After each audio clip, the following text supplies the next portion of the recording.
Justice Yashwant വർമ്മയെ impeach ചെയ്യാൻ നീക്കം. നടപടി ലോക്സഭയിൽ പ്രഖ്യാപിച്ച സ്പീക്കർ. അന്വേഷണത്തിന് 3 അംഗ സമിതി. നീക്കം വസതിയിൽ നിന്ന് കണക്കിൽപ്പെടാത്ത പണം കണ്ടെത്തിയ കേസിൽ.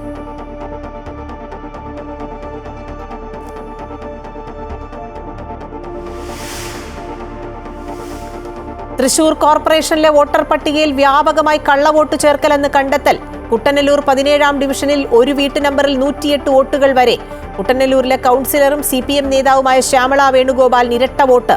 കളക്ടർക്ക് പരാതി നൽകാൻ BJP. വോട്ടർ പട്ടിക ക്രമക്കേടിൽ പാർലമെന്റ് ഇന്നും പ്രക്ഷുബ്ധം.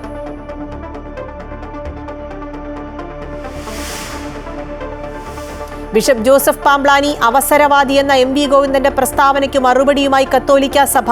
വീണ്ടും വിചാരമില്ലാത്ത പരാമർശമെന്നും തിരുത്തണോ എന്ന് ഗോവിന്ദൻ തീരുമാനിക്കട്ടെ എന്നും ഫാദർ ഫിലിപ്പ് കവിയിൽ. മോചനത്തിനിടപെട്ട അമിത്ഷായ്ക്ക് നന്ദി പറഞ്ഞതിൽ തെറ്റില്ലെന്നും സഭ.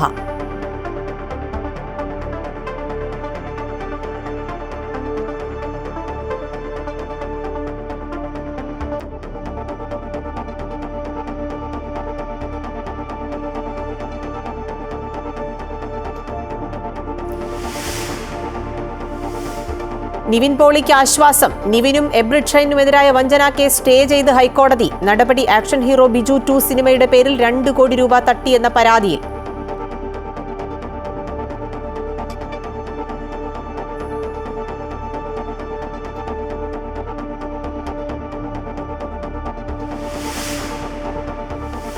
കോതമംഗലത്തെ സോന എൽദോസിന്റെ ആത്മഹത്യാ കേസ് അന്വേഷിക്കാൻ പ്രത്യേക സംഘം. 10 അംഗ സംഘത്തെ മൂവാറ്റുപുഴ DYSP നയിക്കും.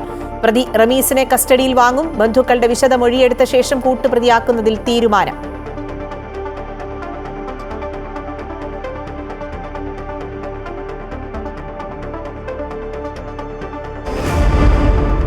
തൃശൂർ കോർപ്പറേഷനിലെ പുതിയ വോട്ടർ പട്ടികയിൽ വ്യാപക കള്ളവോട്ട് ചേർക്കൽ. കോർപ്പറേഷനിലെ കുട്ടനല്ലൂർ 17-ാം ഡിവിഷനിലെ വോട്ടർ പട്ടികയിൽ 400-ലധികം കള്ളവോട്ടുകൾ ചേർത്തു. ഒരു വീട്ടു നമ്പറിൽ 108 വോട്ടുകൾ വരെ ചേർത്തിട്ടുണ്ട്. കോർപ്പറേഷനിലെ 27-ാം ഡിവിഷനിലും നിലവിലെ 17-ാം ഡിവിഷനായി മാറിയ കുട്ടനല്ലൂരിലെ കൌൺസിലറും CPM നേതാവുമായ ശ്യാമള വേണുഗോപാലിന് ഇരട്ട വോട്ട്. നിലവിൽ താമസിക്കുന്നത് പുത്തൂർ പഞ്ചായത്തിലാണ്. ക്രമക്കേടുമായി ബന്ധപ്പെട്ട് പരാതി നൽകാനൊരുങ്ങുകയാണ് BJP.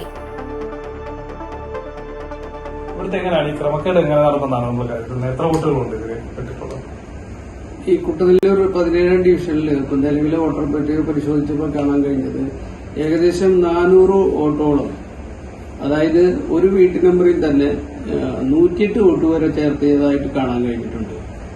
വേറെ പല വീട്ടു നമ്പറിലും അതുപോലെ തന്നെ 34 വോട്ട്, 38 വോട്ട്, 28 വോട്ട്, അങ്ങനെ മാക്സിമം 108 വോട്ട് വരെ ചേർത്തതായിട്ടാണ് വ്യാപകമായി ഒരു വീട്ടു നമ്പറിലാണ് ഇത്രയ്ക്കും വോട്ടുകൾ ചേർത്തിട്ടുള്ളത്. അപ്പോൾ നമുക്ക് എല്ലാവർക്കും അറിയാൻ കഴിയും ഇതൊരു. ഹരീഷ് ഉണ്ട് വിശദാംശങ്ങളുമായി. ഹരീഷ്, ഈ തൃശ്ശൂരിലെ വോട്ടർ പട്ടികയുമായി ബന്ധപ്പെട്ട് വ്യാപക ക്രമക്കേടുകളാണ് ഓരോ ദിവസവും പുറത്തു വരുന്നത്. പുതിയ സംഭവങ്ങൾ പുറത്തു വരികയാണ്. നേരത്തെ BJPയുമായി ബന്ധപ്പെട്ട ആരോപണങ്ങൾ ഉയർന്നിരുന്നു. ഇപ്പോൾ CPMന്റെ നേതാവിന് തന്നെ ഇരട്ട വോട്ട് എന്നുള്ള തരത്തിൽ വിവരങ്ങൾ പുറത്തു വരികയാണ്. വിശദാംശങ്ങൾ. അഖില, തീർച്ചയായും അത് തന്നെയാണ്. കഴിഞ്ഞ കുറച്ച് ദിവസങ്ങളായി ഒരു വോട്ട് ചേർച്ച അത് പ്രധാന വിഷയമായി തൃശ്ശൂരിൽ പുകയുന്നുണ്ട്. അതിന്റെ ഒരു ബാക്കി പത്രം എന്നോണമാണ് ഇപ്പോൾ പുതിയ തെളിവുകൾ പുറത്തു വരുന്നു എന്നുള്ളതാണ്. കഴിഞ്ഞ ദിവസം BJPക്കെതിരെ ഇത്തരത്തിൽ വലിയ ആരോപണങ്ങൾ ഉണ്ടായിരുന്നു. വലിയ രീതിയിൽ വോട്ട് ചേർക്കുന്നു എന്നുള്ളൊരു ആരോപണം പുറത്തു വന്നിരുന്നു. അതിനുശേഷമാണ് ഇപ്പോൾ CPMനെതിരെയും ഇത്തരത്തിലുള്ള ആരോപണം. ഇതിൽ ഏറ്റവും പ്രധാനം ഇരട്ട വോട്ടടക്കം ഉണ്ടായിരുന്നു എന്നുള്ള ഏറ്റവും പ്രധാനപ്പെട്ട തെളിവുകളാണ് ഇപ്പോൾ പുറത്തു വരുന്നത് എന്നുള്ളതാണ്. തൃശൂർ കോർപ്പറേഷനിലെ പുതിയ വോട്ടർ പട്ടികയിൽ വ്യാപകമായി കള്ളവോട്ട് ചേർത്തു എന്നുള്ളതാണ്. കോർപ്പറേഷനിലെ കുട്ടനല്ലൂർ 17-ാം ഡിവിഷനിലെ വോട്ടർ പട്ടികയിൽ 400-ലധികം കള്ളവോട്ടുകളാണ് ചേർത്തത് എന്നുള്ളതാണ് ഇപ്പോൾ പ്രധാനമായി പുറത്തു വരുന്ന വാർത്തകൾ. ഒരു വീടിന് നമ്പറിൽ 108 വോട്ടുകൾ വരെ ചേർത്തിട്ടുണ്ട് എന്നുള്ള കാര്യമാണ് പറയുന്നത്. കോർപ്പറേഷനിലെ 27-ാം ഡിവിഷനും നിലവിലെ 17-ാം ഡിവിഷനായി മാറിയ കുട്ടനല്ലൂരിലെ കൌൺസിലറും അതുപോലെ തന്നെ CPM നേതാവുമായ ശ്യാമള വേണുഗോപാലിനാണ് ഇരട്ട വോട്ട് ഉള്ളതായുള്ള ആരോപണം ഇപ്പോൾ പുറത്തു വരുന്നത്. നിലവിൽ താമസിക്കുന്നത് പുത്തൂർ പഞ്ചായത്തിലെ 22-ാം വാർഡിലെ ഗ്രീൻ പാർക്കിലാണ് ഇവർ താമസിക്കുന്നത്. ഇവർക്ക് ഇരട്ട വോട്ടടക്കം ഉണ്ടായിരുന്നു ഈ ഒരു കഴിഞ്ഞ തെരഞ്ഞെടുപ്പിൽ എന്നുള്ള ഒരു ആരോപണമാണ് ഇപ്പോൾ പുറത്തു വരുന്നത്. മാത്രമല്ല, ഈ ക്രമക്കേടുമായി ബന്ധപ്പെട്ട ഇപ്പോൾ BJP രംഗത്ത് വന്നിട്ടുണ്ട്. BJP വലിയ രീതിയിൽ നിയമപരമായി തന്നെ മുന്നോട്ട് പോകാനുള്ള തയ്യാറെടുപ്പിലാണ്. കളക്ടർക്കടക്കം ഇന്ന് പരാതി നൽകും എന്ന് പറഞ്ഞിട്ടുണ്ട്. ഇത്തരത്തിൽ കഴിഞ്ഞ കുറെ ദിവസങ്ങളായി വലിയ രീതിയിലുള്ള വോട്ട് ചേർക്കലുമായി ബന്ധപ്പെട്ടുള്ള ചർച്ചകളും അത്തരത്തിലുള്ള ആരോപണ പ്രത്യാരോപണങ്ങളൊക്കെയാണ് ഇപ്പോൾ തൃശ്ശൂരിൽ നമുക്ക് കാണാൻ സാധിക്കുന്നത്. എല്ലാ മുന്നണികളും ഇത്തരത്തിൽ പരസ്പരം ആരോപണങ്ങൾ ഉന്നയിക്കുന്ന ഒരു സാഹചര്യമുണ്ട്. പലരും ഇത്തരത്തിൽ ക്രമക്കേടുകൾ വലിയ രീതിയിൽ നടത്തിയതായുള്ള കണ്ടെത്തലുകളും തെളിവുകളും മാധ്യമങ്ങൾ വഴി പുറത്തു വന്നുകൊണ്ടിരിക്കുകയാണ്. എന്തായാലും ഇപ്പോൾ നിലവിൽ നിയമപരമായി മുന്നോട്ട് പോകാനാണ് BJPയുടെ തീരുമാനം. അഖില. ശരി, ഹരീഷാണ് വിശദാംശങ്ങൾ നൽകിയത്. വോട്ടർ പട്ടിക വിവാദത്തിൽ പാർലമെന്റിന് പുറത്തും സഭയ്ക്കകത്തും പ്രതിഷേധം തുടർന്ന് ഇന്ത്യ സഖ്യ എംപിമാർ. നേരത്തെ പാർലമെന്റിന് പുറത്ത് എംപിമാർ പ്രതിഷേധിച്ചു. ലോക്സഭ തുടങ്ങിയതോടെ സഭയ്ക്കകത്തും പ്രതിപക്ഷ എംപിമാർ മുദ്രാവാക്യം വിളികളുമായി ബഹളം വെച്ചു. വോട്ടർ പട്ടിക വിവാദത്തിൽ രാജ്യസഭയിൽ ചർച്ച ആവശ്യപ്പെട്ട് കോൺഗ്രസ് MP രൺദീപ് സിംഗ് സർജേവാല നോട്ടീസ് നൽകിയെങ്കിലും സ്പീക്കർ ചർച്ച അനുവദിച്ചില്ല. തുടർന്ന് രാജ്യസഭയിലും പ്രതിപക്ഷം ബഹളം വെച്ചതോടെ സഭ 2 മണിവരെ പിരിഞ്ഞു. അതിനിടെ പാർലമെന്റ് സമ്മേളനം വെട്ടിച്ചുരുക്കുമെന്ന റിപ്പോർട്ടുകളും പുറത്തുവരുന്നുണ്ട്.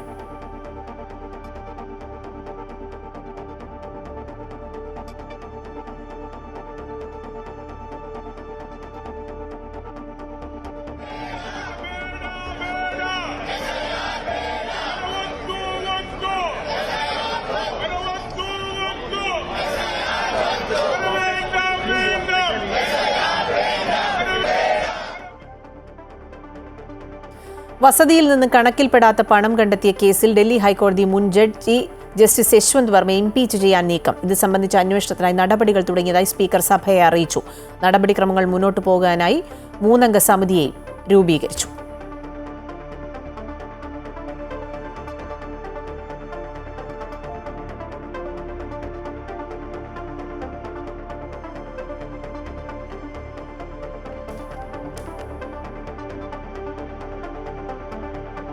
തിരുവനന്തപുരം സെക്രട്ടേറിയറ്റിന് മുന്നിൽ KSRTC ബസ്സിനടിയിൽപ്പെട്ട 62-കാരിക്ക് ദാരുണാന്ത്യം. പേയാട് സ്വദേശിനി ഗീതയാണ് മരിച്ചത്. ഭർത്താവിനൊപ്പം KSRTCയിൽ വന്നിറങ്ങി റോഡ് മുറിച്ചു കടക്കുന്നതിനിടയിലാണ് അപകടത്തിൽപ്പെട്ടത്. ഗീതയും ഭർത്താവും റോഡ് മുറിച്ചു കടക്കുന്നത് ശ്രദ്ധയിൽപ്പെടാതെ വാഹനം മുന്നോട്ടെടുത്തതാണ് അപകട കാരണം.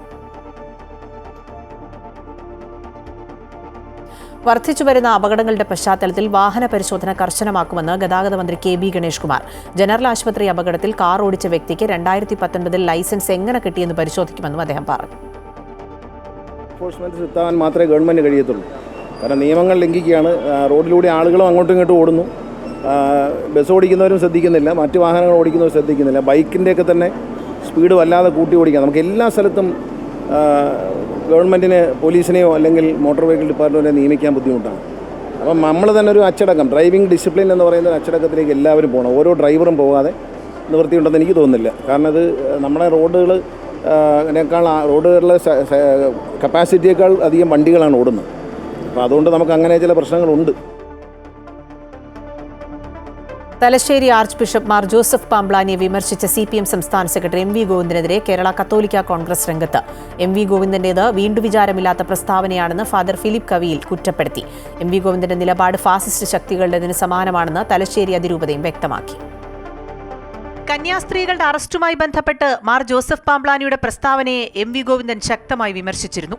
ബിഷപ്പ് പാംബ്ലാനി അവസരവാദിയാണെന്നും ഛത്തീസ്ഗഡിൽ കന്യാസ്ത്രീകളെ അറസ്റ്റ് ചെയ്തപ്പോൾ BJPക്കെതിരെ പറഞ്ഞ പാംബ്ലാനി ജാമ്യം കിട്ടിയപ്പോൾ അമിത്ഷായെ പ്രശംസിച്ചെന്നും MV ഗോവിന്ദൻ പറഞ്ഞു. ഇതിനെതിരെയാണ് കത്തോലിക്ക കോൺഗ്രസിന്റെ പ്രതികരണം. പ്രസ്താവന തിരുത്തണമോ എന്ന് MV ഗോവിന്ദൻ തീരുമാനിക്കട്ടെ എന്നും 3ാം പിണറായി സർക്കാർ വരണോ എന്ന് അവർ ആലോചിക്കണമെന്നും കത്തോലിക്ക congress global director father Philip Kaviyil പറഞ്ഞു. നമ്മളൊരു അപകടത്തിൽപ്പെട്ടപ്പോൾ നമ്മളെ സഹായിച്ചത് അത് ആരാണേലും അവർക്ക് നന്ദി പറയുന്നത് സംസ്കാരമുള്ളവരുടെ ഒരു നിലപാടാണ്. അതാണ് പിതാവ് പറഞ്ഞത്. അതിനെ മറ്റ് വ്യാഖ്യാനങ്ങൾ കൊടുത്ത് വളച്ചൊടിക്കേണ്ട കാര്യമില്ലെന്നാണ് എൻ്റെ അഭിപ്രായം.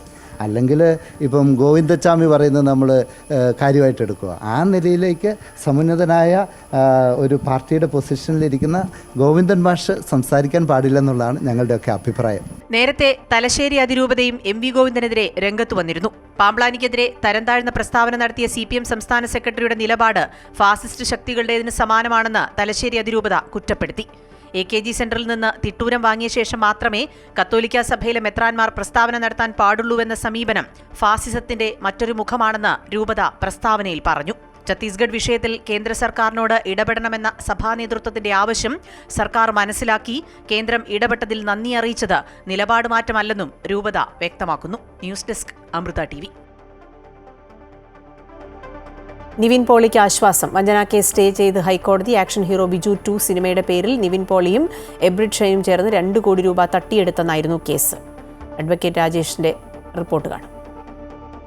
നിവിൻ പോളിയും സംവിധായകൻ എബ്രിഡ് ഷൈനും സിനിമ എടുക്കാം എന്നുള്ള രീതിയിൽ, പാർട്ട്ണറാക്കാം എന്നുള്ള രീതിയിൽ 2 കോടി രൂപ വാങ്ങി വഞ്ചിച്ചു എന്നുള്ളതാണ് തലയോലപ്പറമ്പ് സ്വദേശിയായ ഒരു വ്യക്തി നൽകിയ പരാതി. ഈ പരാതിയിൽ തലയോലപ്പറമ്പ് പോലീസ് കേസെടുത്തിരുന്നു. എന്നാൽ ഈ കേസ് നിലനിൽക്കുന്നതല്ല എന്ന് കാട്ടിക്കൊണ്ട് ഇരുവരും ഹൈക്കോടതിയെ സമീപിച്ചു. നിവിൻ പോളിക്കെതിരെയുള്ളത് മാത്രമല്ല, എബിൾ ഷൈനെതിരെയുള്ള നടപടിയും ഹൈക്കോടതി തടഞ്ഞിട്ടുണ്ട്. ഇതിൽ ഒരു സാമ്പത്തിക ഇടപാടുകൾ, അതായത് കരാർ പ്രകാരമുള്ള സാമ്പത്തിക ഇടപാടുകൾ സിവിൽ നേച്ചറിലുള്ള ഒരു കേസാണ്. ഇതിൽ വഞ്ചനാ കുറ്റം നിലനിൽക്കില്ല എന്ന് ചൂണ്ടിക്കാട്ടിയാണ് ഇവർ ഹൈക്കോടതിയെ സമീപിച്ചത്. ഹൈക്കോടതി ഈ കേസിന്റെ കാര്യങ്ങൾ പരിഗണിച്ച് നിലവിൽ ഈ എടുത്തിട്ടുള്ള കേസിലെ തുടർ നടപടികൾ ഹൈക്കോടതി തടഞ്ഞിട്ടുണ്ട്. കോതമംഗലത്തെ TTC വിദ്യാർത്ഥിനി സോന എൽദോസിന്റെ ആത്മഹത്യ അന്വേഷിക്കാൻ 10 അംഗ സംഘത്തെ രൂപീകരിച്ചു.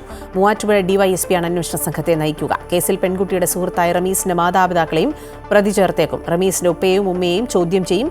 ഇവരുടെ മൊഴി പരിശോധിച്ചതിന് ശേഷമാകും നടപടി. അതേസമയം റമീസിനെ കൂടുതൽ ചോദ്യം ചെയ്യാൻ പോലീസ് കസ്റ്റഡിയിൽ വാങ്ങും. ഇതിനായി കസ്റ്റഡി അപേക്ഷ സമർപ്പിക്കും. റമീസിന്റെ അവഗണനയാണ് പെൺകുട്ടിയുടെ ആത്മഹത്യയ്ക്ക് പിന്നിലെന്നാണ് പോലീസ് പറയുന്നത്. പെൺകുട്ടിക്ക് മർദ്ദനമേറ്റതായും വ്യക്തമായിട്ടുണ്ട്. EP ജയരാജനുമായി ബന്ധപ്പെട്ട വൈദേകം റിസോർട്ട് വിവാദം CPM സംസ്ഥാന സമിതിയിൽ വീണ്ടും ഉന്നയിച്ച് P ജയരാജൻ. പരാതി എഴുതി നൽകി ഇത്രയും നാൾ പിന്നിട്ടിട്ടും എന്തുണ്ടായി എന്നാണ് P ജയരാജൻ അന്വേഷിച്ചത്. വിഷയം ഗൗരവത്തോടെ പരിഗണിക്കുകയാണെന്ന് പാർട്ടി സെക്രട്ടറി MV ഗോവിന്ദൻ മറുപടി നൽകി. വ്യാഴാഴ്ച ചേർന്ന സംസ്ഥാന കമ്മിറ്റിയിലാണ് വിഷയം ഉന്നയിച്ചത്. 2022 വൈദേകം റിസോർട്ടുമായി ബന്ധപ്പെട്ട ആരോപണം CPM സംസ്ഥാന കമ്മിറ്റിയിൽ P ജയരാജൻ ആദ്യമായി ഉന്നയിച്ചത്.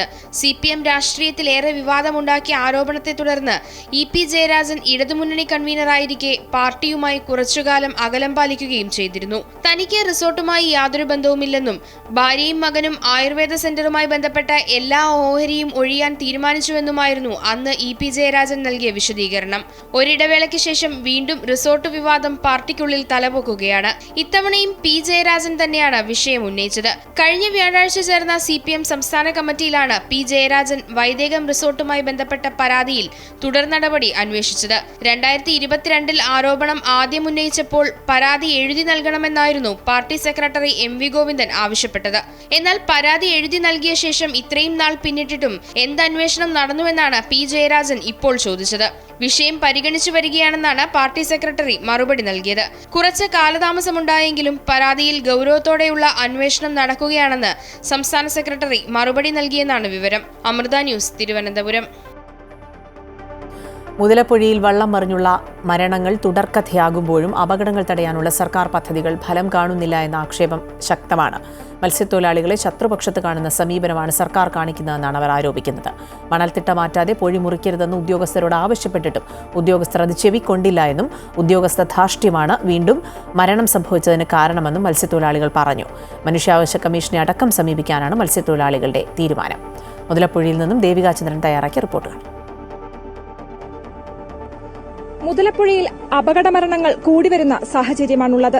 10,000-ത്തിലധികം കുടുംബങ്ങളാണ് ഇത്തരത്തിൽ ഈ മുതലപ്പുഴയെ ആശ്രയിച്ച് ജീവിക്കുന്നത്. നമ്മളോടൊപ്പം മുതലപ്പുഴ സംരക്ഷണ സമിതിയുടെ ആക്ടിംഗ് ചെയർമാനായ സജീവ് കൂടി ചേരുന്നുണ്ട്. ഇത്തരത്തിൽ ഈ മരണങ്ങൾ ഇങ്ങനെ കൂടി വരികയാണ്, ഒരു തുടർക്കഥയാവുകയാണ്. എന്തൊരു പരിഹാരമാണ് ഇതിന് വേണം എന്നാണ് നിങ്ങൾ ആവശ്യപ്പെടുന്നത്? ഇത് കാലകാലങ്ങളിൽ പറഞ്ഞിട്ടുണ്ട്. ഈ മുതലപ്പുഴ കമ്മീഷൻ ചെയ്ത സമയത്ത് സർക്കാർ ഒരു എഗ്രിമെന്റ് വെച്ചിട്ടുണ്ട്. എഗ്രിമെന്റ് ഒരിക്കലും ഈ കൃത്യമായ ഡെപ്ത് മുതലപ്പുഴയിൽ കാലാകാലങ്ങൾ ഉണ്ടാക്കുമെന്നുള്ള രീതിയിലാണ് ചെയ്തിരിക്കുന്നത്. ഇതിവിടെ പാലിക്കപ്പെട്ടിട്ടില്ല. എല്ലാ വർഷവും 2 തവണ ഡ്രഡ്ജിങ് നടക്കുമെന്ന് പറഞ്ഞു, പക്ഷെ നടത്തിയിട്ടില്ല. ഇതൊന്ന് കൃത്യമായിട്ട് നടന്നിരുന്നെങ്കിൽ ഈ 79 കുടുംബം അനാഥമാവില്ലായിരുന്നു. ഇപ്പോഴത്തന്നെ നടത്തിയ സമരങ്ങൾ കഴിഞ്ഞ ഇത് ഫുള്ള് മൂടിയ ഒരവസ്ഥയുണ്ടായിരുന്നു. കഴിഞ്ഞ 2-3 മാസങ്ങൾക്ക് മുമ്പ് നടത്തിയ സമരങ്ങളുടെ ഫലമായിട്ടാണ് ഈ ശവപ്പെട്ടി ഇവിടെ കൊണ്ടിരിക്കുന്നത്, ചന്ദ്രഗിരി. എന്നാൽ ഈ ശവപ്പെട്ടി കൊണ്ടിട്ടിട്ട് ഇവിടെ നടത്തിയ 28 മണിക്കൂറാണ്. ഈ കൊണ്ടുവന്നിട്ട് നടത്തിയത് വെറും 28 മണിക്കൂറത്തെ ട്രഡ്ജിംഗ് ആണ്. അതിൽ 20 മണിക്കൂറിന് മുകളിൽ വെള്ളമാണ്. കാര്യം അതിൽ ഏറ്റവും വലിയ ഉദാഹരണമാണ് ഈ അടിച്ചിരുന്ന ഇതുകൊണ്ട് ഉപയോഗിച്ചടിക്കുന്ന ഡ്രഡ്ജർ മണൽ വീഴാൻ വേണ്ടി അവിടെ ഇട്ടിരിക്കുന്ന ഒരു ബണ്ടുണ്ട്. ആ ബണ്ടിൽ നോക്കിയാൽ അറിയാം എത്രത്തോളം ഇവിടെ ഡ്രഡ്ജ് ചെയ്തിട്ടുണ്ടെന്ന്. അതാണ് ഇവിടുത്തെ അവസ്ഥ. ഇത് വീണ്ടും തുടർക്കഥയായിരിക്കുകയാണ്. ഇതിനൊരു തീരുമാനം ആവുന്നതിന് വേണ്ടിയിട്ടാണ് ഞങ്ങൾ ഇനിയിപ്പോൾ വേറെ സമരങ്ങൾ ഏതിൽ നിങ്ങൾ കണ്ടത് ഇവിടെ നടന്ന സമരങ്ങൾ എന്തൊക്കെ വിഷയങ്ങൾ നടന്നു, എന്നിട്ട് പോലും ഇവരുടെ ഭാഗത്ത് നിന്നും ഒരു രീതിയിലുള്ള പരിഹാരം ഉണ്ടാകാത്തത് കൊണ്ട് തന്നെ ഇനിയിപ്പോൾ നിയമപരമായിട്ട് കേസിന്റെ വഴിക്ക് തന്നെ പോകാനും ന്യൂനപക്ഷ കമ്മീഷൻ ഓൾറെഡി കേസെടുത്തിട്ടുണ്ട്. ഇനി മനുഷ്യാവകാശ കമ്മീഷനും കൂടാതെ നമ്മുടെ കോടതിയിലെ ഡയറക്റ്റും ഈ സമയങ്ങളിൽ ഇരുന്ന ഉദ്യോഗസ്ഥർക്ക് നേരെ കൃത്യമായ രീതിയിൽ കേസ് കൊടുക്കാനുള്ള രീതിയിലാണ് ഞങ്ങൾ തീരുമാനിച്ചത്. മത്സ്യത്തൊഴിലാളികൾക്ക് പറയാനുള്ളത് ദുരിതങ്ങളുടെ അനേകം കഥകളാണ്. അതിലൊരു തുടർക്കഥയാണ് ഇത്തരത്തിൽ ഈ മുതലപ്പുഴയിൽ ഉണ്ടാകുന്ന മരണങ്ങൾ. എന്തായാലും ഇതിനൊരു ശാശ്വത പരിഹാരം വേണമെങ്കിൽ ഈ പദ്ധതി വിഭാവനം ചെയ്യുന്നത് മാത്രമല്ല, അത് കാര്യക്ഷമമായി നടപ്പിലാക്കുക കൂടി വേണം. ക്യാമറമാൻ ചന്ദ്രജോസിനൊപ്പം ദേവിക ചന്ദ്രൻ, അമൃത ന്യൂസ്, തിരുവനന്തപുരം. ആരോഗ്യമന്ത്രിയുടെ സന്ദർശനത്തിനിടെ മഞ്ചേരിയിൽ പ്രതിഷേധവും സംഘർഷവും. ആരോഗ്യമന്ത്രി വീണ ജോർജ് മഞ്ചേരി മെഡിക്കൽ കോളേജിലെ പുതിയ പദ്ധതികളുടെ ഉദ്ഘാടനത്തിനെത്തിയപ്പോൾ യൂത്ത് കോൺഗ്രസ് പ്രവർത്തകർ കരിങ്കൊടി കാണിച്ച് പ്രതിഷേധിച്ചു. തുടർന്ന് പോലീസ് ഇവരെ അറസ്റ്റ് ചെയ്ത് നീക്കി. ഇതിന് പിന്നാലെയാണ് സ്ഥലത്ത് നാടകീയ സംഭവങ്ങൾ അരങ്ങേറിയത്. മന്ത്രി ഉദ്ഘാടന ചടങ്ങുകൾക്ക് ശേഷം മടങ്ങുന്ന വഴിയിൽ ഡിവൈഎഫ്ഐ പ്രവർത്തകർ മന്ത്രിക്ക് അഭിവാദ്യമർപ്പിച്ച് മുദ്രാവാക്യം വിളികളുമായി എത്തി.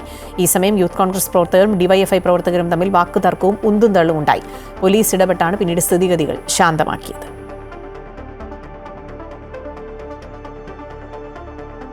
താൽക്കാലിക VC നിയമനത്തിൽ ഗവർണർക്കെതിരെ കേരളം സുപ്രീംകോടതിയിൽ. നിയമനങ്ങൾ ചട്ടവിരുദ്ധമെന്നും റദ്ദാക്കണമെന്നുമാണ് കേരളത്തിന്റെ ആവശ്യം. ഡിജിറ്റൽ സാങ്കേതിക സർവകലാശാലകളിലെ VC നിയമനവുമായി ബന്ധപ്പെട്ട് ആദ്യം കോടതിയെ സമീപിച്ചത് സർക്കാരായിരുന്നു. താൽക്കാലിക VCമാരെ മാറ്റി സ്ഥിരം നിയമനം ഉടൻ നടത്തണമെന്ന് ഹൈക്കോടതി ഡിവിഷൻ ബെഞ്ച് ഉത്തരവിട്ടിരുന്നു. ഇതിനെതിരെ ഗവർണർ സുപ്രീം കോടതിയെ സമീപിച്ചപ്പോൾ 6 മാസത്തേക്ക് താൽക്കാലിക VCമാർക്ക് തുടരാമെങ്കിലും സർക്കാരുമായി ആലോചിച്ച് ചട്ടപ്രകാരം സ്ഥിരം VCമാരെ ഉടൻ നിയമിക്കണമെന്നും കോടതി ഉത്തരവിട്ടിരുന്നു. എന്നാൽ സർക്കാർ നൽകിയ പാനൽ അംഗീകരിക്കാതെ ഗവർണർ പഴയ VCമാരെ 6 മാസത്തേക്ക് തുടരാൻ അനുവദിക്കുകയാണ് ചെയ്തത്. ഇതിനെതിരെയാണ് സർക്കാർ സുപ്രീം കോടതിയെ സമീപിച്ചത്. താൽക്കാലിക VCമാരുടെ നിയമനം ചട്ടവിരുദ്ധമെന്നും ഉടൻ റദ്ദാക്കണമെന്നുമാണ് സർക്കാരിന്റെ ആവശ്യം. ഏകപക്ഷീയമായാണ് ഗവർണർ തീരുമാനമെടുത്തതെന്നും ഹർജിയിൽ പറയുന്നു. മന്ത്രിമാരായ P രാജീവും R ബിന്ദുവും ഗവർണറെ നേരിട്ട് കണ്ടെങ്കിലും ഈ വിഷയത്തിൽ അനുകൂല സമീപനമുണ്ടായില്ല. നിയമനം റദ്ദാക്കണമെന്നാവശ്യപ്പെട്ട് മുഖ്യമന്ത്രി ഗവർണർക്ക് കത്ത് നൽകിയെങ്കിലും പരിഗണിച്ചില്ല. ഇതിനിടെ ഡിജിറ്റൽ സർവകലാശാല VC നിയമനത്തിൽ ഭേദഗതി വരുത്തി മന്ത്രിസഭ അംഗീകരിച്ച ഓർഡിനൻസ് ഗവർണർ ഒപ്പിടാനും വിസമ്മതിക്കുകയാണ്. ഈ സാഹചര്യത്തിലാണ് വീണ്ടും ഗവർണറുമായി നിയമ പോരാട്ടത്തിന് സർക്കാർ തയ്യാറായത്. News desk, Amrita TV. Kerala സർക്കാരിനെ പുകഴ്ത്തി ഗവർണർ രാജേന്ദ്ര വിശ്വനാഥ് ഹർലേക്കർ. കേരളത്തിന്റെ ആരോഗ്യ മേഖലയിലെ പ്രവർത്തനം പ്രശംസ അർഹിക്കുന്നതെന്ന് ഗവർണർ പറഞ്ഞു. എന്നാൽ സർക്കാരുകൾക്കും പരിമിതികളുണ്ട്. ആ ഘട്ടത്തിലാണ് സമൂഹം മുന്നോട്ട് വരേണ്ടത്. സർക്കാരിന്റെ ജോലി ചെയ്തു, ഇനി എന്റെ ചുമതലയാണ് എന്ന് കണ്ട് മുന്നോട്ട് വരണമെന്നും ഗവർണർ പറഞ്ഞു. ഉമ്മൻചാണ്ടിയെയും അദ്ദേഹം പ്രശംസിച്ചു. ജനങ്ങളുടെ ഇടയിലേക്ക് ഇറങ്ങി പ്രവർത്തിക്കുന്നവരാകണം മുഖ്യമന്ത്രിമാരെന്നും അത്തരത്തിലൊരാളാണ് ഉമ്മൻചാണ്ടിയെന്നും ഗവർണർ കൂട്ടിച്ചേർത്തു.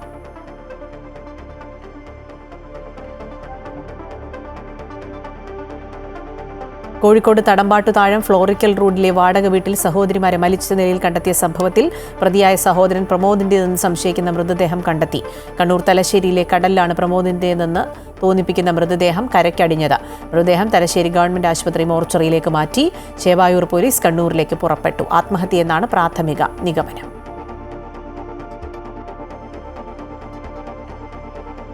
CPM നേതാവ് MV ജയരാജന് മറുപടിയുമായി C സദാനന്ദൻ MP. താൻ MPയായി വിലസുന്നത് തടയാൻ ജയരാജൻ മതിയാവില്ലെന്ന് സദാനന്ദൻ MP ഫേസ്ബുക്കിൽ കുറിച്ചു. തന്നെ തടയാൻ ജയരാജന്റെ സൈന്യം പോരാതെ വരുമെന്നും ഭീഷണിയുടെ വാറോല മടക്കിക്കെട്ടി അലമാരയിൽ വെച്ചാൽ മതിയെന്നും പോസ്റ്റിൽ പറയുന്നു. കേരളത്തിലെ പ്രഗ്യാ സിംഗ് ഠാക്കൂറാണ് C സദാനന്ദനെന്നും ക്രിമിനൽ പ്രവർത്തനമാണോ MP ആകാനുള്ള യോഗ്യതയെന്നും MV ജയരാജൻ ചോദിച്ചിരുന്നു. MPയായി എന്ന് കരുതി സഖാക്കളെ ജയിലിലടച്ച് വിലസി നടക്കാമെന്ന് കരുതണ്ട എന്നും ജയരാജൻ പറഞ്ഞിരുന്നു. ഇതിനെതിരെയാണ് സദാനന്ദൻ രംഗത്തെത്തിയത്.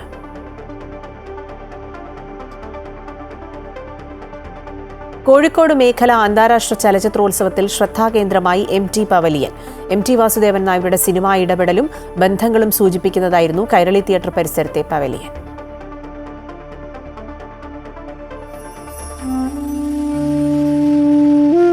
ഹൃദയം നിറയെ കഥകളുമായി നിളയെ പ്രണയിച്ച കഥാകാരന്റെ ഓർമ്മ ചിത്രങ്ങൾ. MTയുടെ സാന്നിധ്യമറിയാത്തൊരു മലയാള സിനിമ ചിന്തിക്കാൻ പോലും കഴിയില്ലെന്ന് വ്യക്തമാക്കുന്നതായിരുന്നു ഓരോ ചിത്രവും. മാടത്ത് തെക്കേപ്പാട്ട് വാസുദേവൻ നായരുടെ ചലച്ചിത്ര വഴികളിലെ തെളിമയുള്ള ബന്ധങ്ങളുടെ നേർചിത്രങ്ങളായിരുന്നു ഇവിടെ തുറന്നിട്ടത്.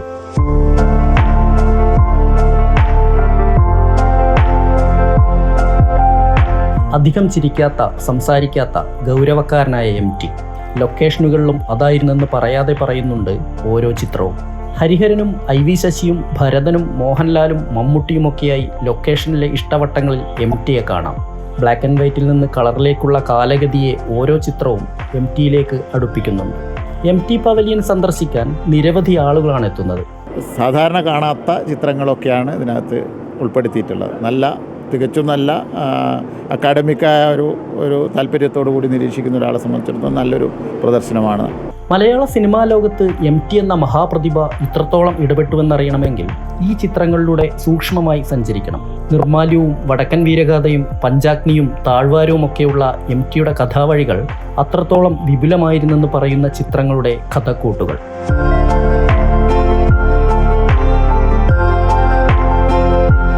അമൃത ന്യൂസ്, കോഴിക്കോട്. ഓട്ടത്തിനിടെ KSRTC ബസ്സിന്റെ ടയർ പൊട്ടി. കോട്ടയം വെളിയന്നൂർ പഞ്ചായത്ത് ഓഫീസിന് മുന്നിൽ ഇന്ന് രാവിലെയായിരുന്നു സംഭവം. മുൻഭാഗത്തെ ടയറുകളിലൊന്ന് പൊട്ടിയതിനെ തുടർന്ന് നിയന്ത്രണം നഷ്ടപ്പെട്ട ബസ് വൈദ്യുതി പോസ്റ്റിൽ ഇടിച്ചു. തുടർന്ന് പോസ്റ്റ് ഒടിഞ്ഞ് ബസ്സിന് മുകളിൽ പതിച്ചു. യാത്രക്കാർക്ക് ആർക്കും പരിക്കില്ല.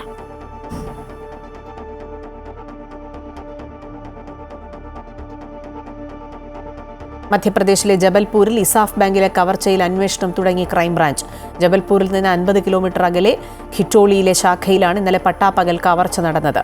ആയുധധാരികളായ സംഘം ബാങ്കിലെ ജീവനക്കാരെ തോക്കുചൂണ്ടി ഭീഷണിപ്പെടുത്തിയ ശേഷം 14,875 ഗ്രാം സ്വർണവും 5,70,000 രൂപയും കവരുകയായിരുന്നു. മിനിറ്റുകൾക്കുള്ളിൽ സംഘം ഇവിടെ നിന്നും കടന്നു. 3 ബൈക്കുകളിലായി എത്തിയ 6 അംഗ സംഘം ഹെൽമറ്റ് വെച്ച് മുഖം മറച്ചിരുന്നു. 2 പേർ പുറത്ത് കാത്തുനിന്നു. 4 പേർ അകത്ത് കയറി. ഈ സമയത്ത് ബാങ്കിൽ സുരക്ഷാ ജീവനക്കാർ ഉണ്ടായിരുന്നില്ല. കോഴിക്കോട് ചാത്തമംഗലം കളൻതോടിൽ ATM കൗണ്ടർ തകർത്ത് പണം കവരാൻ ശ്രമിച്ച യുവാവിനെ പോലീസ് പിടികൂടി. അസം സ്വദേശിയായ 25-കാരൻ ബാബുലിനെ കുന്നമംഗലം പോലീസാണ് പിടികൂടിയത്. ഇന്ന് പുലർച്ചെ 2:30-യോടെയാണ് മോഷണശ്രമം നടന്നത്. ഈ സമയത്ത് പെട്രോളിംഗ് നടത്തുകയായിരുന്ന കുന്നമംഗലം പോലീസിന്റെ ശ്രദ്ധയിൽപ്പെട്ടതോടെയാണ് യുവാവ് അറസ്റ്റിലായത്. പ്രതി 2 മാസം മുമ്പ് കളന്തോട് വാടക ക്വാർട്ടേഴ്സ് എടുത്ത് മോഷണം ആസൂത്രണം ചെയ്യുകയായിരുന്നുവെന്ന് പോലീസ് അറിയിച്ചു.